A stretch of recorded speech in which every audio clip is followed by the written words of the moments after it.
जय माँ। आज चैत्र नवरात्रि की अष्टमी और नवमी तिथि यहाँ हैं और जो मैं चित्र आपको दिखा रही हूँ ये गिलोय के पत्ते हैं।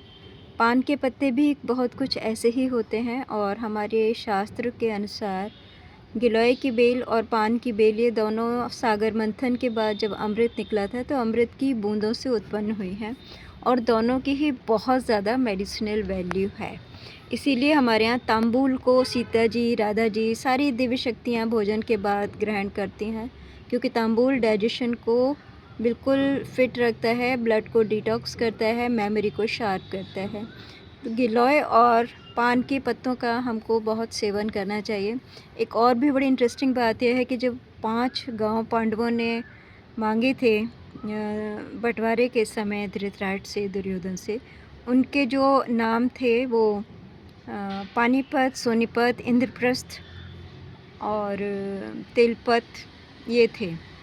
तो सोनीपत का जो ऐतिहासिक नाम है वो स्वर्णप्रस्थ है। इंद्रप्रस्थ दिल्ली थी। पानीपत पानप्रस्थ था, जहाँ पर पान के जंगल हुआ करते थे।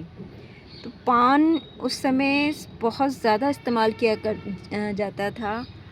जैसे किसी के फोड़े फुंसी होते थे तो पान के पत्ते पर सिंदूर, हल्दी कुछ चीज़ें लगा के गर्म करके बांध दिया जाता था, उससे वो फोड़े फट जाते थे, उनकी हीलिंग हो जाती थी। मैं सिर्फ आपको पान और गिलोय के औषधीय महत्व को समझाने का प्रयास कर रही हूँ। साथ ही कल मैंने एक महिला का सेशन लिया, वो युवा हैं और पायलट हैं और बहुत ज़्यादा डिप्रेशन में जा रही हैं, अंधेरे में खोई हुई हैं। तो जब कल उनका सेशन लिया तो उन्होंने अपने को पिछले जन्म में अपने इस जन्म के बॉयफ्रेंड को पति के रूप में पाया और दोनों में काफ़ी क्लेश हुआ करता था।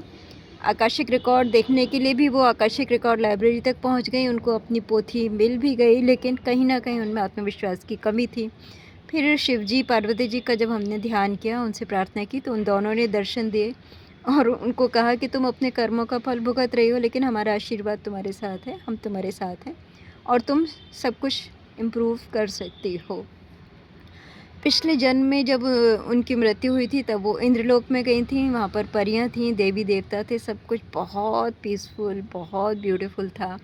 और फिर वहाँ पर शची देवी से हमने प्रार्थना की, उन्होंने दर्शन दिए और उनसे हमने बहुत सी बातें पूछी। मैंने अपने विषय में भी पूछा कि जब मैं लंका में सीता जी के साथ थी तब मेरा क्या नाम था, क्योंकि एक सत्र में हनुमान जी ने मेरा नाम कुछ स्वर्णा कुछ इस तरह का बताया था जो हम ठीक से समझ नहीं सके थे, और एक दूसरी महिला के सेशन में मुझे त्रिजटा के रूप में सीता जी के साथ दिखाया गया था। और इसीलिए मैं जानना चाह रही थी कि लंका में जब मैं सीता माँ की सेवा में थी तो मेरा क्या नाम था। तो देवी शची ने मेरा नाम सौम्या बताया है कल, और वो बहुत खुश थी हम जो कुछ भी कर रहे हैं।